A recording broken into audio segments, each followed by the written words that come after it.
Yeah. Can you tell me about your move to Manila? I'm just curious. Like, what compelled you? What made you finally decide?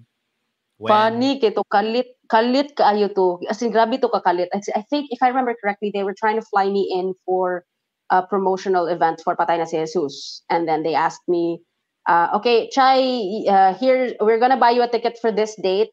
When do you want your return ticket? And then I said, one way lang. Nga na lang kung kalit ba, one way lang.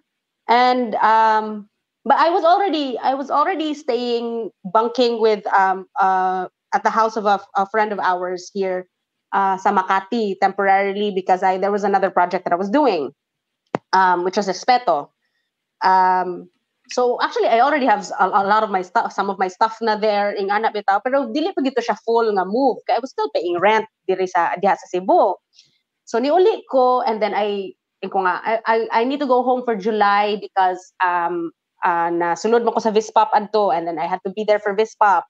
And then pero wala pa siya ko ka fully decide if I was gonna come back here and stay here for good. No, murag kanang mo na to na yung siya ko nga sige one way lang na siya. And then all of a sudden I only had 1 month to prep. I only had 1 month to kind of re-register my BIRs para ma-register siya diri sa QC and all of that, and then pack my boxes, pack my entire life in boxes and store them somewhere.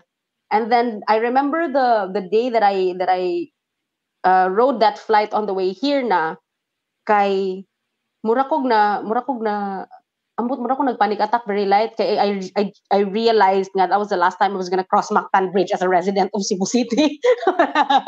Kaya na siya murag lumubalin ako Manila niya in denial pa jud kay kwanto grabe kay ko ka in denial adto kay sige lang basta kanang magka-project na ko kay mag-schedule lagi ko uli-uli lagi frequent visits ba unya ging ang nahitabo lisod man isa siya ka production number kanunay if you have to go from one city between one city to another. It's always one big production number, and it takes up so much of your energy. Like Quezon City is 500 kilometers away from Quezon City alone. Kana pa lang daan kapoy na kay siya. How much more to Wait, go that's to the far from airport?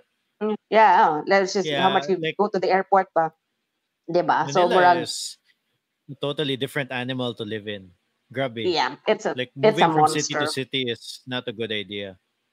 Yeah, which funnily, I have ako ka-realize eventually nga nganong kusog kayo mo ingon og I miss you ang mga taga Manila niya. Ako mga sentimental pag kay nila oy. Kagets nako kay halos di sila magkita diri. I miss you, I miss you, I miss you. Yan, I mean sa Cebu kay murag it's usa ra ka tumbling magkita na mo dito sa inyong tambayan, di ba? Mag-inom taron o sige masakay og jeep.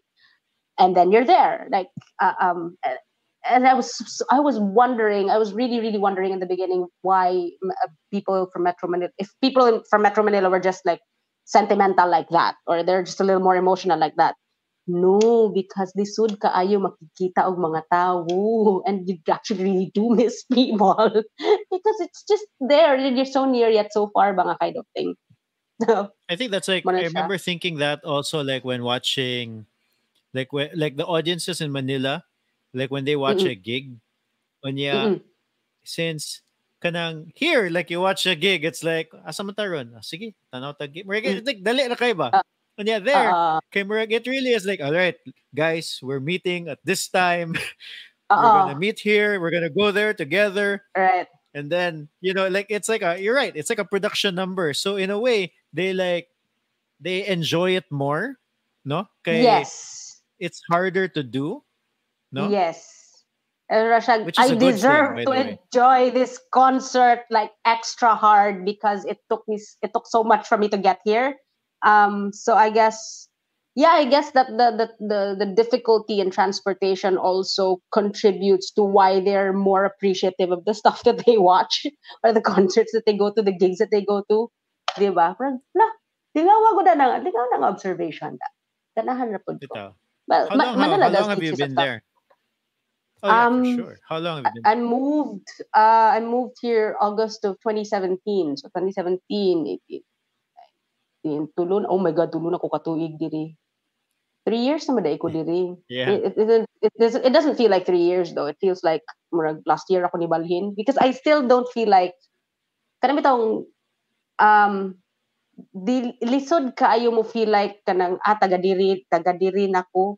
Whereas katong sis, because I'm not originally from Cebu. I was born and I grew up in Cagayan de Oro, but I attended college diha na sa Cebu and I've lived there ever since. As in, wala dyan ko niyawa. And it was very easy to kind of transition into this feeling of I live here now. This is my community. I belong here. I found my friends and I found my tribe. But here, it's kind of I don't know if it's only because I'm older now, but it hasn't felt like makaingon jud ko nga taga diri nako. Kanina na ba? My tin is registered here for sure. My bank account, I pay my bills here. My taxes go to the city na. But I'm still not from here. I'm still from Cebu. Murag mo gyapon feeling. And I asked Victor that one time, like, do you feel you're from here now? How long did it take you to adjust since you moved here? And then, and as Victor said something like, never. Kita siya ka-adjust it completely. But it still kind of feels like some sort of outsider in a way, I guess. And especially sa kanang creative nga mga fields like, well, especially sa film. Okay, all the storytelling in this world of cinema has mostly been one way. It's mostly been just Metro Manila telling the rest of the country stories written in Tagalog. The kind of dili siya, well, there's no exchange of stories you kayo ba. It's mostly like that. So ikaw as a Cebuano, when you come here, it feels like everything that I grew up with nga kanang I grew up seeing the stories that I can't relate to because this is not my culture. Mura siya na in your face siya sa ako aba nga murag okay, dili ni siya ako ang pamaagi, dili ni siya wala hangtod karon wala gyud ko kumaanad. Like a lot of people have seen the stuff that I've done with Sweet Potato Sauce, for example, and then they just automatically assume nga, oh, funny to si Chai, funny ni si Chai. Di man ko funny, pero I'm not funny in Tagalog. I'm funny in Cebuano. I can be funny in Cebuano, but I'm not funny in Tagalog. So murag, and then I can see their kanang murag gamay nga disappointment sa ilang mata ba when they find out that I'm not that funny while I'm speaking in Tagalog, and then they go kanang, oh, kanang dili lagi, there's this language thing, okay? Ang humor na mo is very specific also to the language that we grew up with, that we speak on the daily dito sa Amua. Whereas inyo ha, dili ko familiar sa nuances. I can speak conversational Tagalog, pero dili ko familiar sa kanang mga cultural gid ng mga nuances gid that are specific to Filipino or Metro Manila culture. So that's why I still can't be funny in your language, di ba? So it still kind of feels like di ko taga diri. Really. Mara ko dayo, I think dayo ko forever diri. Ina na siya.